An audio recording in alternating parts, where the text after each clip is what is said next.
first of all, I'd just like to say thank you guys for watching this video. So, what are we talking about today? Bridging the Gap is a sort of series of articles that was released by Shannon and Gabrielle Fundaro. So, what I found that was really fascinating about this is for me, it was kind of that thing, like it literally does bridge the gap.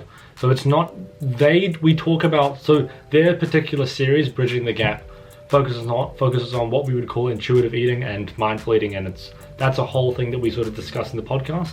But one of the things that I think is also really important that comes out of this conversation for me, and I hope some of you guys get this as well, is it's kind of like bridging the gap in health. It's like fitness and health are definitely not the same thing. And for me, that is quite sad for me, because I care deeply about diabetes, I care deeply about lifestyle disease and things like that. And a lot of the things we discuss in this particular podcast kind of bridge the gap between those two activities and just begin to sort of open the conversation in that kind of area. And I think it's absolutely crucial, really. So yeah, if you did want to find out more about these guys, this is Shannon and Gabrielle Fundaro. Gabrielle works for Renaissance Periodization. She also makes a bunch of great content on Instagram and also does coaching and such.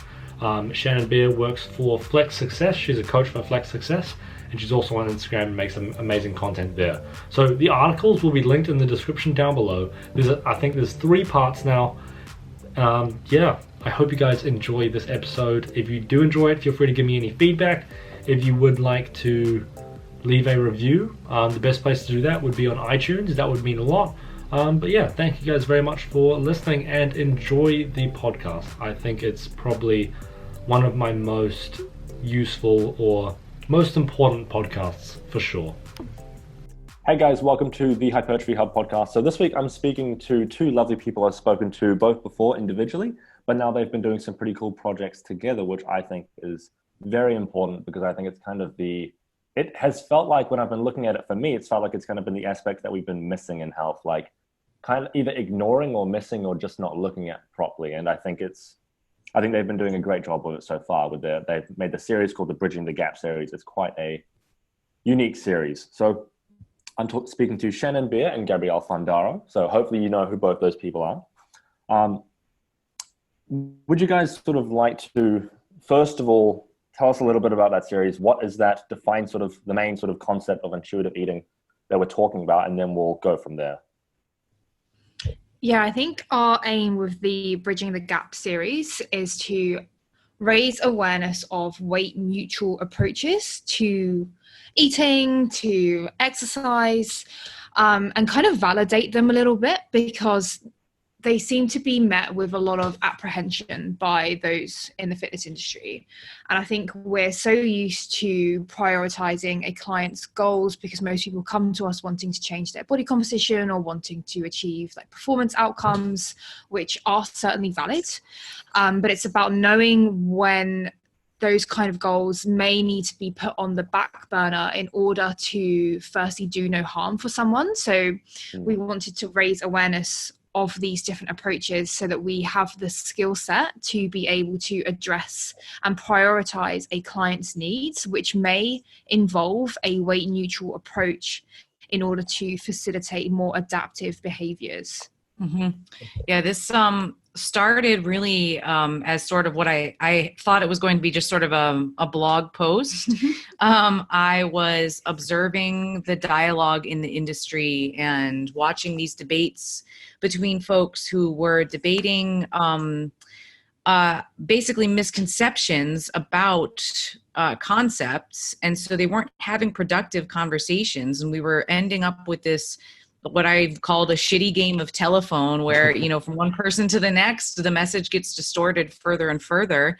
And then we enter the sort of echo chamber, you know, of Instagram, where people are posting and resharing memes with misinformation. And so the message really gets muddied and distorted, and it's no longer useful. And so people become resistant to the whole concept, even the word of intuitive eating, because they have these ideas that are based in misinformation. And so I started by addressing, you know, what I thought was a more obvious common ground, talking about interoceptive awareness, which is our appraisal of changes in our internal physiological state. And that's something that we use during training. And it's a way that it's one of the metrics we use to apply to autoregulation. So if we're feeling like we can have subjective measures of like RPE, so rate of perceived exertion. We can think about things like delayed onset muscle soreness, pump, mind to muscle connection, and appraising our fatigue levels. And we use those very regularly with training. It's really become sort of mainstream to use those metrics toward autoregulation, but people have the belief quite often that we are unable to use interoceptive awareness when it comes to determining biological hunger needs and satiety. And so that was the sort of the first step to say, hey, you know what, we have this ability to determine how hungry we are and how not hungry we are. And also the ability to use mindfulness to determine why we might want to eat and if something else might meet our needs better. And so I started with that, but I thought, you know what, I really want other people involved with this, and really the only other person who knows about this as much as I do in this specific, niche area, because we're certainly not, the foremost experts on intuitive eating, but in terms of this application, it was like Shannon is the most like-minded person. And so I reached out to her and we had this great discussion, and it was like, we need to turn this into an article series because there's so much here. This is just such a gap in the industry, and it's something that's so desperately needed. And so, yeah, it was we're bridging the gap between sort of the anti-diet versus, I don't know, you could say like pro-diet cultures, but really the two sides of the divide. And we're trying to bridge them with just information. This is just an objective reporting of the risks of dieting behaviors and the pros and cons of the potential approaches. Not to say that everyone needs to adopt intuitive eating or mindful eating, but just to say that if you are a coach who wants to help people, it behooves you to know about these approaches and make sure that you're accurately informed and you're not just making decisions based on your opinion. 100%. I think you guys have made a really cool team here, because I think it's one of those things where, as I said when I was sort of introducing, it's like I feel as though it's kind of been missing, right? It's like I could kind of see okay, we know dieting is, I guess, inherently risky, and maybe we should explain what we mean by that. But it's and it's kind of like there was no other when I thought about intuitive eating, Shannon, you were the first person I ever talked to about it, and I was kind of I had no clue that it was even a thing, or a respectable thing. People would give it disrespect, and then you would say, okay, maybe it's just not useful. And I think it's been really cool for you guys who already have respect and authority in the industry to sort of be like, hey, here's the appropriate use of that. So I think moving onward, I think it might be useful to sort of outline what is the use of this? Why do we need this? What is the application in particular? Because I think there's been a few times when it's been critiqued based on a misapplication, or it's used because as you noted, weight neutral, it's the goal is achieving health. And correct me if I'm wrong, is the goal of this is not to change weight. The goal is more to achieve healthier mindsets around food, achieve healthier psychology around food. Is that sort of generally correct? Yeah, that's exactly it. Yeah. And when we say that weight change is not the goal, that doesn't necessarily mean that weight change will not be an outcome. It's just not the primary focus. So intuitive eating and weight neutral approaches aren't really anti-fat loss. They're just that's just not the intention of the approach. If it happens that that's a side effect, then cool, that's not what we were aiming for. It's just that is what has happened. And the reason why it is important, as we've alluded to, that there are some harmful side effects of dieting. And the second article in the Bridging the Gap series was about the dangers of dietary restraint. And what's quite interesting is that we use macro tracking as a more flexible approach to eating. And it's not really that black and white. the relationship between flexible dietary control and rigid dietary control is actually quite nuanced. And in our promotion of flexible behaviors, we may be unintentionally promoting rigid behaviors. So in the article, I use the example of fasting. It's quite common, if someone says, well, they've got fewer calories to play with because they need to be in an energy deficit. One way in which we may say that they can manage their appetite is by fasting, prolonging their first meal until they get hungry. But in some people, that is it's quite highly correlated with binge eating behaviors. So we need to be more aware of the dangers of dietary restraint and the practices that we're using, and more aware of the people that we're working with as well and what their needs are.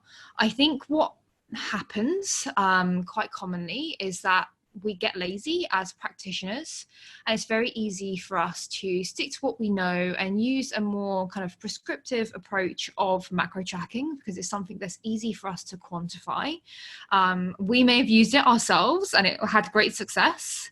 We may have used it with other people and had great success, but these past successes can't necessarily inform our approach. It can't be the only thing that we use to determine what approach we're going to take next. You may take that into account, but we still need to assess the client and their individual needs on a one-on-one basis, right? We can't just use the same approach for everyone. And the second article was to raise the point that sometimes a weight neutral approach is going to be necessary for someone if they want to achieve a more sustainable outcome. For me, it's not really a win if I can get a client to lose weight, but they're kind of messed up in the process. Like, I don't really see that as a result. And something that's important is that these pathological tendencies and behaviors are covert behaviors, so they're not really observable.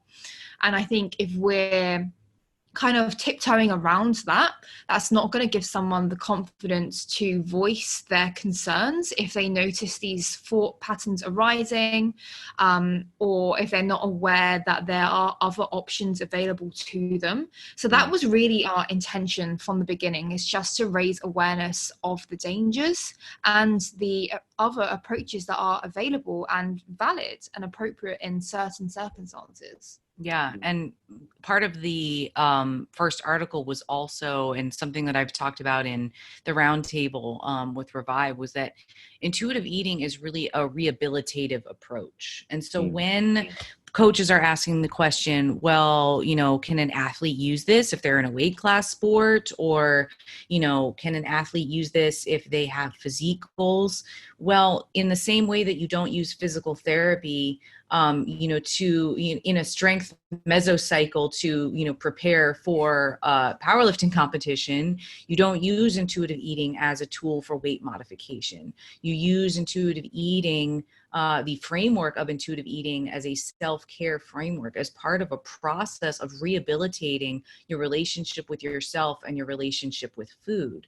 And so that's one of the big key differences. And I think that's one of the main misconceptions, and certainly one of the main misapplications. And I think one of the misguided arguments that people make, they have these debates about whether intuitive eating can be useful or not, because they're viewing it through the lens really of diet culture, of this can't be useful, surely, if it doesn't result in some change in body composition, or performance, right? Exactly. And it's like, it's not for that. It is rehabilitative. And so it has applications there, just like we, don't use certain tools in the gym for certain lifts. You're not going to just increase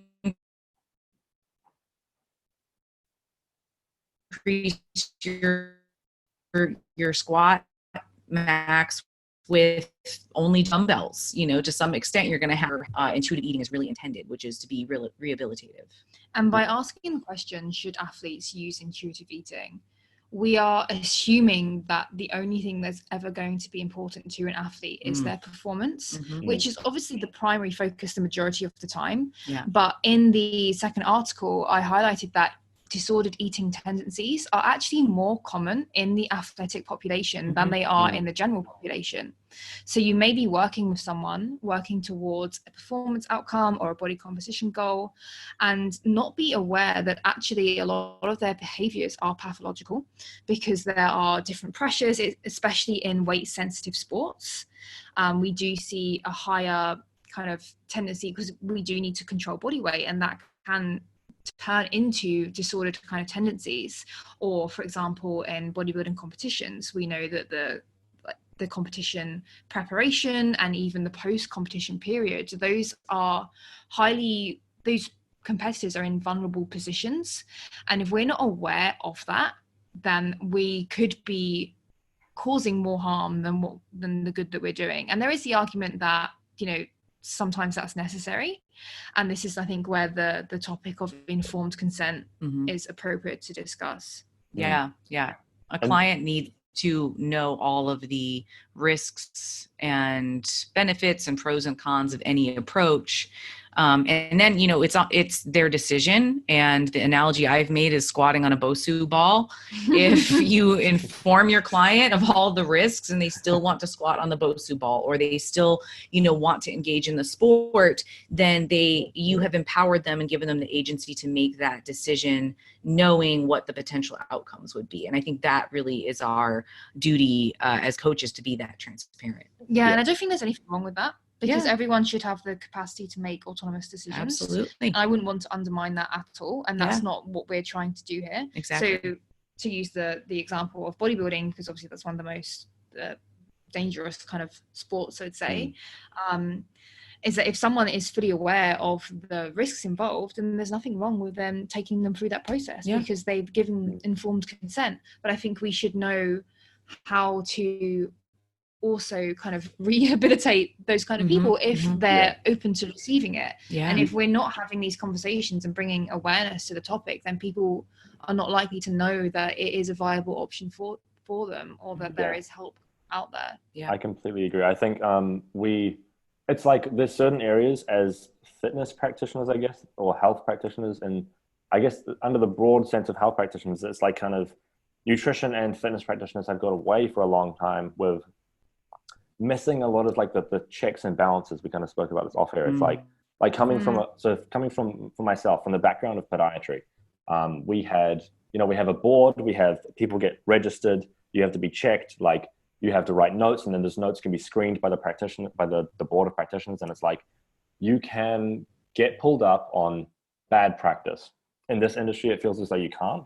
And I feel as though, like, as you were saying, with informed consent, within podiatry, like if I was going to do like a surgery, I had to get someone to consent to it. They had to understand the risks. It would be like an hour-long procedure, but to explain everything, we had to make sure, okay, are you allergic to anesthetic? Do you know what this even means? Do you know what a partial nail avulsion means? Do you know what it means? Do you know how your nail's going to respond afterwards? Do you know any of that? It's like, but in fitness, we kind of don't do that a lot of the time, as you said, like with a bodybuilding prep. It's like, do they really understand like the I didn't realize until I started talking to like Eric and such. It's like, you don't realize how detrimental a bodybuilding prep can be. And you've heard like and seen and then been there. It's like, I haven't been through a prep, and it's like, I know it's detrimental, because it's like no one gets out of a prep and they're just like next day they're just normal. It's like it's just like that just doesn't happen, and there's obvious reasons for that. Do you think, is there any way we could actually, like, because I think it's not just with this that we need to implement informed consent. I think it's just, as we said before, it's like the responsibility of the practitioner. It's like their responsibility to give informed consent, or to get informed consent, and it literally has to be informed. It can't just be consent. Like, that's more and more important, but I think people neglect it because you don't have to do it. Like, it's not told that you have to do it. It's not something we talk about. But I think it's, as a coach, it's like, it's the most important thing, because otherwise they don't know what you're doing. Like, I've had clients where they've said things along the lines of those sort of binge eating tendency sort of comments that they've made, and then I've sort of been like, that has to influence what you're doing in the future. Like, you have to understand and have that conversation. Don't just brush it off. Like, these are, these things don't just, I don't know, maybe you would agree or disagree here, but I don't think these things just resolve themselves unless you take some kind of approach. Well, you know what's so ironic is that there is, I think, an awareness of the development of these disordered eating habits. And, you know, I'm sure, you know, in many cases they're sort of preferentially swept under the rug or preferentially minimized. And in other cases, they're emphasized. So for example, you know, quite often when we're talking about taking a Gen Pop client through a weight loss diet, there's no discussion about the potential risk of developing disordered eating or an eating disorder, although it's very real. On the other hand, when we're talking about the opportunity, you know, or the application of intuitive eating, people are very quick to point out, oh, well, you know, people might have the inability to self-regulate, and they list all of these disordered eating habits as reasons why not to engage in the pursuit, you know, in the intuitive eating process. And so it's like we use these as either a reason to, you know, to that intuitive eating won't work, or we just ignore that they occur at all and then say that we don't need to use intuitive eating, you know? So it's sort of like we only recognize them conditionally. And, you know, there are certainly going to be some cases where an intuitive eating framework isn't going to be readily applied to an individual. You know, for example, with in individuals with anorexia nervosa, they actually may need to engage with mechanical eating, which is one form of very structured, specific nutrients in a careful way to prevent refeeding syndrome. So of course, you know, there are going to be specific applications and specific individuals, and that's where context comes into play. And of course, you know, people don't really like the idea of having to apply context and nuance. We sort of want this black and white thing, you know, an on-off switch, or like, yes, no, we use this or we don't. And so, you know, I think that the other issue, and you know, this is something I've also talked about with Eric Helms, and I think he has just one of the best moral compasses of any human on the planet, is that, you know, when when we're talking about informed consent, we as practitioners and we as the industry have to take responsibility and accountability for potential harm. And we have to almost admit that, yeah, we can be part of the problem. And a lot of people don't want to do that. That's so true. I think we can start by at least understanding the risks involved, because I think that's still an area where people are lacking. They're not really aware. Start with that. Start by knowing the approaches out there and validating these approaches. And that's not to say that you necessarily have to adopt them, but I think if you choose not to, then you should have the integrity to say to someone, actually, I don't think I'm the appropriate person to work with, because I focus primarily on performance goals. Right now, that's not what you need, so I'm not the person. Perhaps go and work with this person who is skilled in this area, and then when you're, you know, when this problem has been fixed, you can then come back to me, and then we can prioritize your performance. Something like that. That's not to say that everyone has to, you know, adopt these approaches, but I think we should know when they are appropriate. And if you're not willing to engage in that, or that's not something that interests you, then know how to give someone the help that they need, even if it doesn't come from you. I think that's something that is important, because you may want to niche down and only work with specific people, but then you need to stick to that. And we shouldn't kind of disregard these other approaches just because we don't want to use them. So we need to understand when it's appropriate and know what the person needs. And I think knowing that a weight neutral goal is a very valid goal, and it might be something that's very necessary for someone, so we're not doing further harm. We need to be able to identify when someone needs that. So you use the example of mechanical eating. So that's another approach to eating that is definitely something that's more appropriate for certain people. Another situation when that may be appropriate is for a bodybuilder post-comp, because they need to gain weight. So an intuitive approach wouldn't be appropriate right after a competition. But something that else is important to raise is that people may go through different approaches at different times. So you could have a bodybuilder who has used macro tracking in order to reach, a stage leanness, and then they go through mechanical eating in order to regain the weight necessary in a structured approach, because that's something that they're going to want, and to avoid overshooting fat gain in the post-comp period. But then they may want to transition into a more intuitive approach once they are weight stable, once their responsivity to food cues is kind of stabilized, their appetite has become regulated once again, then they may want to move into an intuitive approach. And I think part of the reason that it has got people's back ups a little bit, and I think the reason for that is because we don't consider a weight neutral approach to be valid, or that any goal outside of body composition change or outside of performance related outcomes, like those goals aren't valid because we can't measure them. Like, how do we know if someone's progressing if their lifts aren't increasing or if their body fat's not going down?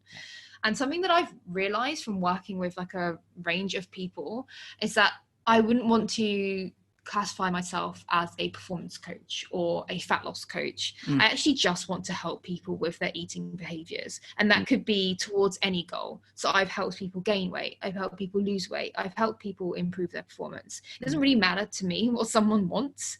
I just want them to have the capacity to be able to make informed and intentional choices, using a variety of methods. So some of my clients do track macros, some of them don't, or some of them have done both. It doesn't really matter to me what approach I used. I just want someone to have control over their behaviors, and I think there is a need for more adaptive behaviors. We did a question on Instagram about like your biggest struggles post dieting, and the response, like literally everyone says that they struggle with one, wanting to move away from tracking macros and not knowing how. That was pretty common. Binging, obsessive like thinking about food. All of these things are so common, and I think I've been surprised about the response that we've had. Like every time I put something out on Instagram or whatever, like the number of people that respond to that, it's like, damn, like I knew it was a problem, but I didn't know that it's so common. Yes. Well, and the thing is, sometimes we can use these. So these are tools, and they can be used for harm or for benefit, just like a hammer. You can hit someone with it, or you can, build something with it. And in some cases, when we aren't equipping our clients with a full toolbox, sometimes the tools can sort of become crutches. And so, if an individual has been tracking macros for so long that they, are out of touch with their hunger and satiety signals, and they have habituated eating everything on a plate, ignoring how hungry or full they might be for months or years, it's like you have been using GPS forever and you've never actually taken the time to learn the route, and then all of a sudden your cell phone dies and you're in the middle of nowhere, and it's where do I go? I have no idea. I know I've taken this route 100 times, but I never paid attention to it, and now I don't know where I am and I'm totally lost. And so if we don't teach them, here's how to read a paper map, or here's how we pay attention to the route as we're driving so that we can commit it to memory, then we're really just doing them a disservice. And that's quite often what can occur, after moving away from or in the attempt to move away from macros. A conversation I have quite often is that, people can fairly well identify when they're hungry, but they have a really hard time identifying how much to plan to eat, and then how to determine when they've had enough to eat. We quite often ignore hunger, we ignore fullness, and then the practice that we have, the only practice that we have experienced, and I don't even know if I would call it practice, the only experiences that we accumulate over time are the times when we have not tracked macros and we've had a bout of counter-regulatory eating or just reactive eating, maybe emotional eating, when we've eaten far more than we really would want to, in hindsight, and we feel a lot of guilt and shame and anxiety. And so those are the experiences that we have that kind of scare us away from ever stopping tracking macros, because we think, wow, if I'm not tracking macros, I'm completely out of control and I'll just eat everything. And it's, having a coach that can say, hey, you're not alone. Other people experience this. Can I give you some information about why this might be happening? Let's have a conversation about what you really want and how we might be able to reach that place. Yeah, and I think it's like it's I think there's a lot of parallels that when I'm listening to you guys talk, it's like I'm drawing a lot of parallels between that and kind of even like I don't want to say my own mental health, but like you look at just mental health in general, right? And like there's this we live in a society where it's like there's this pursuit of like materialistic, externally driven sort of extrinsic goals a lot of the time. And Mm-hmm. people often feel as though a departure from pursuing those is just failure or is inefficient. And like I feel that all the time with a variety of things. I think my relationship with food has been relatively good. However, as you were mentioning, like I as a coach, like all this kind of stuff is all I think about. I've done like 160 podcasts, and I still think I don't even know what like a normal day of eating is for a normal person. And it's like, Mm-hmm. you know, that sort of all I really know is like, okay, well, for me, it's been eat as much as you can all the time forever, pretty much. And it's just been like, it's like there's no like, oh, just eat, you know, that there's no balance there. And I think it's crazy that I think that's probably not a unique situation. Like whether you're in bodybuilding, outside of bodybuilding, in training at all, fitness at all, like I think as a coach or athlete, this is like not not uncommon whatsoever. One of the things that I did want to touch on though was it's something that I thought about a lot.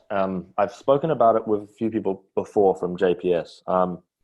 In terms of like, say for instance, you have a client and they want to lose weight. They want to pursue an extrinsic goal. Is there what would you guys sort of see as like the prerequisites before they begin to pursue this goal? Is there certain things that they should have in order? I guess sometimes they're probably pretty hard to quantify. But is there anything you guys would look for in particular before you begin to pursue an extrinsic goal, whether it be fat loss or muscle gain?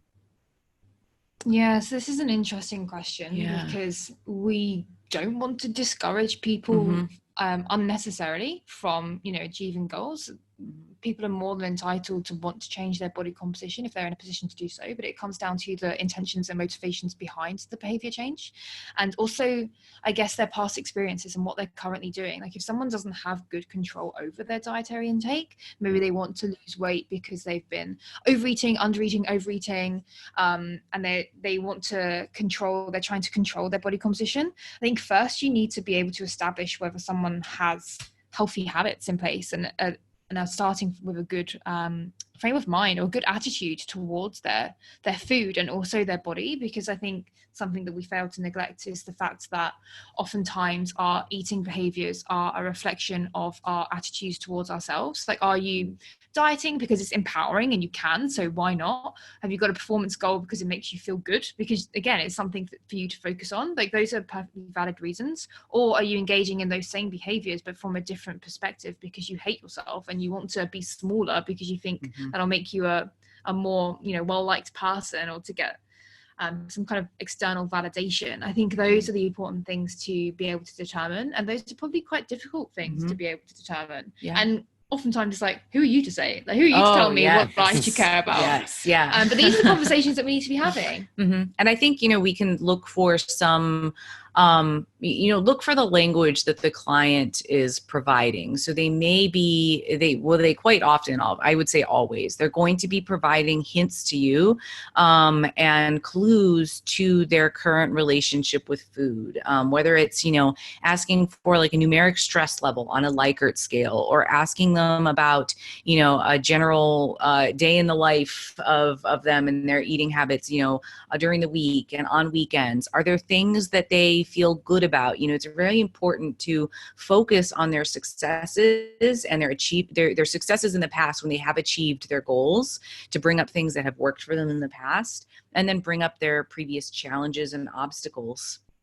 And if you do see patterns emerging that indicate that this individual might have some disordered eating habits, or perhaps something that's really like could be an undiagnosed eating disorder, I think it's essential to know when to refer out and say, I might not be my services might not be providing you everything that you need. Here is a registered dietitian that I know, so make connections. This is the other thing that we're really missing out on when we adhere to our tribalism and we dig our heels in and we glare at each other from across the divide. We're not able to connect with other practitioners that could really help these clients. And we're not learning, about these other approaches, and we're not networking, and building a better cohesive network of practitioners. That's what really is beneficial to people. So, looking for those potential red flags, knowing when to refer out, and then, having the conversation with your client.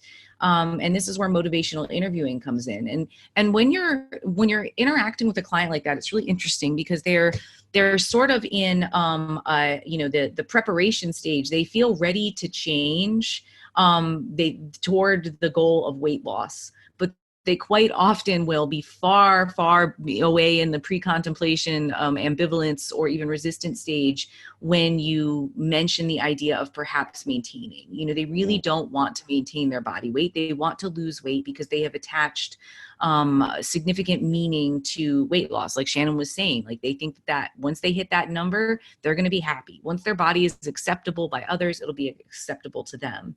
So I think it's, if you have deemed it safe to work with that client, you still have to meet them where they are and use really effective questioning to help evoke the thought processes that may lead them to a place that is better for them than they might expect. And that just takes a lot of time and patience and, a great deal of investment. And it may be that, like Shannon was saying, some coaches might not want to engage with clients like that. And that's totally fine. It's difficult to do that just via email. I do email coaching and I do telehealth, which is video coaching. And I really do think that the, video coaching lends itself very well. You can have a real-time conversation with a person face to face. It's super effective. So, the other thing is keeping in mind the limitations of the services that you provide. Yeah. And, if a person is really going to do much better with a face-to-face approach, absolutely, like that should be, if it's something that you don't want to provide, just know providers who can give that to them, and operate from a place of abundance too, knowing that there are 8 and some billion people on the planet. Mm-hmm. And even if you don't work with this client, there will be another client that is really well suited to you, and you'll have great rapport and you'll help them. So, knowing when we match up really well with a person, I think that's also super important, for both parties. Yeah, that's really true. And if you're giving the client what they need by referring them to someone else, they're likely to come back to you when they are in a position to achieve the goal that you can help them with. Yeah. So that's probably something to keep in mind as well. Yeah. Yeah. And like, even in my limited experience of coaching, I've had that happen where it's like, I've just been like, hey, I just don't think this is correct for you. I think this is a bad idea if we pursued this. I don't think like, and then like this specific client, I'm a very small coach, but it's like they came back because they were just like, hey, that thing is solved. And it's just, it was really cool to see. And it was in a completely different area, but yeah, I completely agree. And I think, it's all that, like I think you guys are doing some really cool stuff with this. Like it's really, really necessary. One of the areas that I think I've struggled a lot with recently, I think I might have even spoke with you, Shannon, about this potentially a little bit. One of the areas that I think kind of ties into this, and something that I've been struggling a lot with, is sort of people will make memes, or they will make education quote, or in air quotes, or they'll make content surrounding sort of like, generally like basic nutrition stuff. But a lot of the time I'm finding it will be, and I'm not trying to call anyone out here, but it's like, it will generally be like calories in, calories out, guys, achieve a calorie deficit, blah, blah, blah, like things along those lines. But then I find, I see that as quite futile and potentially detrimental, because it's like you're giving people, okay, here's the, like this is the thing that I think is the issue with it. And I really, if you guys disagree with me, please correct me. But I think it feels to me that it's detrimental, because it's like, here's the mechanism as to how you do that, but we're not going to give you any of the tools to actually get there. And it's way too simplified. Yeah, it's like saying, here's mechanical tension, the end. No, just do it. Yeah. That's the thing, is we become so we're so focused on outcomes that you know, or one, you know, I was having a conversation about intuitive eating, and the person said, well, why is it such a big deal? Just like eat normally. Well, that's the outcome, the energy deficit is the outcome. You need to keep in mind is that your client isn't an energy balance equation. So whilst that is the underlying principle, we know that everyone knows that, and something that we're looking into is the role of education in eating behaviors. Like what you need to remember is that we're talking about behavior change, but eating behaviors are unique. There are a number of reasons why someone may eat. Like we have different motivations for eating. The control of appetite is so complex. Like this is something that people don't take into account. So just telling people their goals, that's not enough. Like instead of focusing on what to eat, we should also be addressing how to eat and why. Like when to know what's appropriate for you at a moment. And that's something about calories are and what a deficit would be for you or what a surplus would be. Like all of these things are great, but if someone, for example, you've given someone that advice and they're tracking their macros and they're tracking super low calories, and as a coach that the maths isn't adding up, and they should be losing more weight than the rate of weight loss that they're achieving, that there's something else going on. But that may be all you know. You may not know what's going on. And you have to have the skills to be able to get to the root of the problem.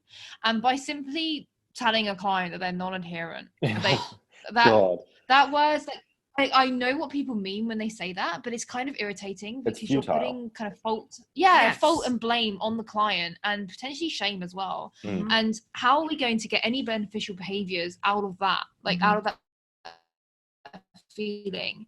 And we shouldn't be pathologizing ambivalence as non-adherence. So it's perfectly normal for people to want two different things at the same time, and we need to be able to get to the root of that. Like, do you feel like it's kind of people aren't willing to admit that it's like the coach often isn't willing to admit that like they're the thing that is causing them to not adhere a lot of the time? It's like, it's their client. Like, definitely. People are unaware of the impact of the words that they use, for example, the way that they make people feel, or just forgetting to ask other questions. Like, why do you think that things are going where they're going? Is there anything that you're struggling with, like anything you want to talk about, rather than just you're not aware? Like they know whether they're emotionally eating, but they may not want to raise that with you if all you're concerned about is their macros. I think it's more difficult to talk about your emotions if you feel guilty and if you feel shame. And there is a lot of stigma around weight as well that I think is really important to address, and that comes across in the language that we're using. And even I think this short-sightedness is a form of weight stigma and diet culture. Not even being able to recognize that actually weight loss may not be the most the goal that someone needs to be focusing on right now. Absolutely. Coaches, I think it might be a combination of the inability, maybe there is a lack of awareness. So, if you don't have some understanding of health psychology and you can't identify, what stage of change a client is actually existing. And we often, I think, assume that the client is in either the preparation stage, so meaning that they're prepared to make a change, they're doing the things in order, collecting tools, hiring a coach, or we think they're in, the action stage because they've been working with us for a few months, and, action is that they've got this habit ingrained for a few months.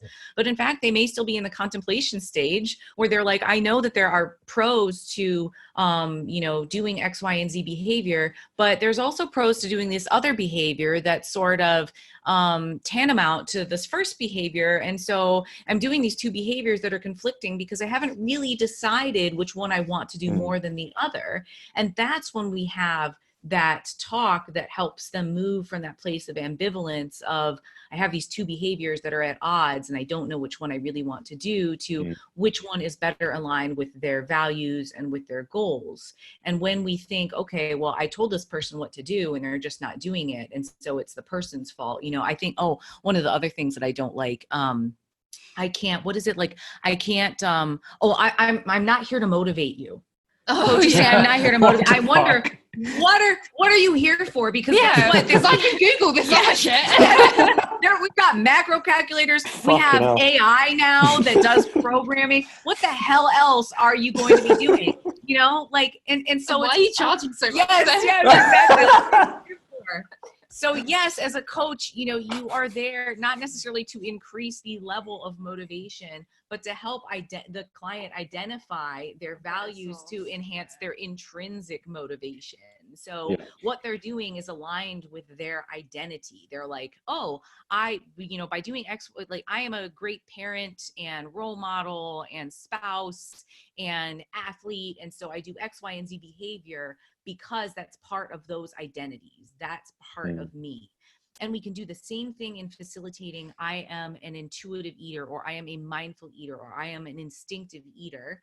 We just have to allow them to experience those things and build that trust and that self-efficacy in themselves so that they can begin to identify with that. And that becomes intrinsically motivated as well. But I guess it's a lot easier to just say like, hey, you didn't stick to the plan. Like you know the memes. How bad do you want it? You don't want it bad enough. You just need more self-control. You just need to plan better. Oh my gosh. I mean, it's like these tropes that are infecting the industry and making coaches just, put everything on the clients and not empowering them, but putting all of the blame on them. And the coaches are, maintain their expert level status. Yeah. It's even like coaches who are quite like evidence-based. It's like they'll be quote unquote evidence-based if we want to even use that terminology. Cause I guess, there's issues with that in itself, but it's like, they'll then go and say things like, oh, you need a calorie deficit and motivation and discipline. It's like, cool. Yeah. But like, I think that in itself is like, it's just kind of like, okay, well, cool. How do they achieve that? It doesn't matter. Like, it's like, if you look at, like Stefan Guillenet, what he did sort of with like, sort of like palatability of food, sort of outlining that, right? It's like, he's not then saying like it's like or you just look at the obesogenic environment of food in general. It's like, this is not the normal food environment. People are living in like a dangerous food environment. Like it's hard to like maintain a normal weight. Like there's a reason we have an obesity epidemic. It's not just people are lazy. Like it's just short-sighted to think that, I think. Yeah, I think that's an important point, is that actually things like experiencing food cravings, that's a normal biological response to an abnormal environment. So you shouldn't turn around and someone who's struggling to adhere to their macros or whatever and tell them that they're a bad person for doing what they're actually designed to do, And I think another important point as well is that someone may come to you saying they want to achieve this goal of like some extreme weight loss or body composition goal. And something that's important to realize is the client may not know what they really want. And I think part of your role as a coach is to help them gain clarity on what it is that they want, because they may be coming to you and telling you that they want to get shredded, but they may not really fully be able to conceptualize the costs involved in that process of what they may need to do to get to that level, because there's things like genetic factors involved, or they may have this busy social life, and there are ways to navigate these things, like certainly, but what is the client prepared to do? And I don't think we should get frustrated as a coach if the client isn't prepared to do what it takes to achieve their goals, because then they'll come to the realization on their own that, oh, actually I came to you because I thought I wanted to get shredded, but actually I'm quite happy where I am at now. I'm not prepared to go any further, and I'm happy. And it's like, well, that's a great job then. Everyone's happy. You achieved what you wanted to achieve. It just turned out to be something different than what you thought it would be. Absolutely. Yeah, I completely agree. I'm glad we touched on that part of the conversation, because for me, that's something that I've been struggling with a lot, because a lot of people will say, no, James, like people need to know that calories in, calories out is important. I'm like, yeah, I know, but like, I don't think this method is effective. And it's refreshing to know that I'm not completely alone and thinking that it's like, what are we doing here, guys? Like, this is pointless. Well, not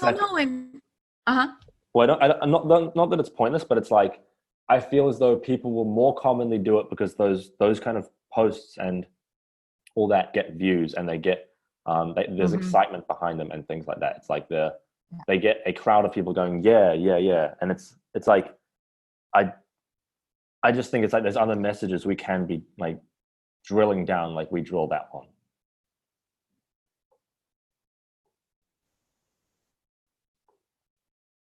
Well, and there's evidence to use, and it does nothing to change what people actually buy and consume. And it often that we can have a great discussion with that. And the World Health Organization has also issued a statement that just providing information isn't sufficient to induce behavior change. And that's why they are starting to really emphasize motivational interviewing and health coaching in healthcare, in addiction treatment, in, nutrition and fitness. Like, it is not enough. And even with, medical nutrition therapy, when a client comes to a dietitian in a clinical setting, if they are only given, a pamphlet on nutrition or My Plate or, a diabetes education, they might not actually engage in any behavior change. They've just been given information.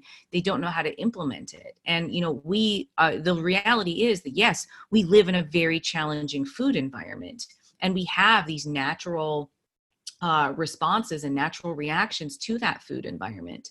And if our only tool is, modify your external food environment. So when you're at home, you out of sight, out of mind. Well, then what's a person supposed to do when they are out in the real world, which is a tempting food environment?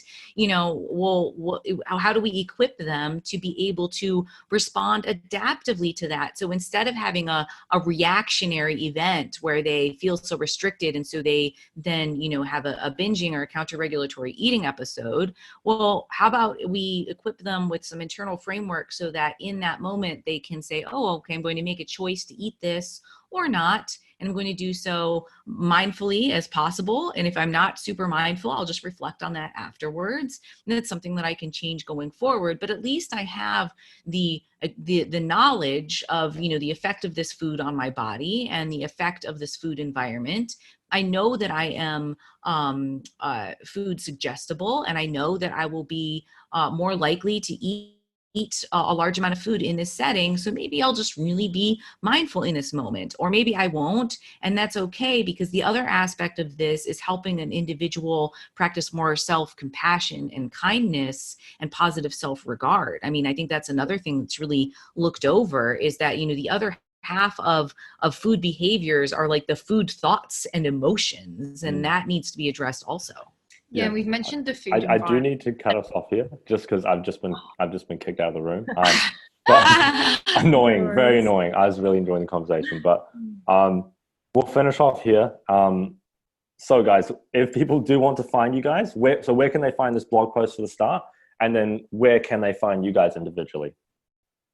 Yeah, so the blog posts are posted on a multitude of websites.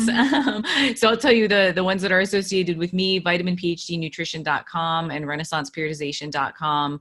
And you can find me at Vitamin PhD on Instagram and Facebook. And Shannon? Yeah, the articles are also on the Flex Success website. And you can find me at Instagram, best place probably, that's @ShannonBeer_, or on the Flex Success page as well. Yeah. Oh, and they're also posted on Revive or Stronger Experts, and I think on Revive Stronger too. Awesome. We're just going to take over the world pretty much. Fantastic. Oh, and on Eric Helms with 3DMJ. So yeah, they're all over the place. I think if you Google Bridging the Gap with our names, you probably I was on what was it called? Google Scholar. Google Scholar. Like, what the hell? She's official now. What the heck? Fantastic.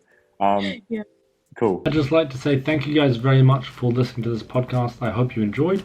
If you would like to check out myself or any of the other content that I create, you can check that down in the links below. I have an Instagram account.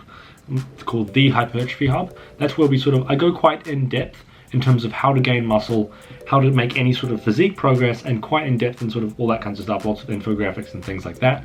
I also do provide online coaching services. I do still have a few spots available while you're watching this. So if you did want to apply for that, you can apply in the link below, or you can just message me on Instagram or any other platform like that, and I'll get back to you as soon as I can. But yeah, I hope you guys enjoy this podcast, and thank you very much for listening.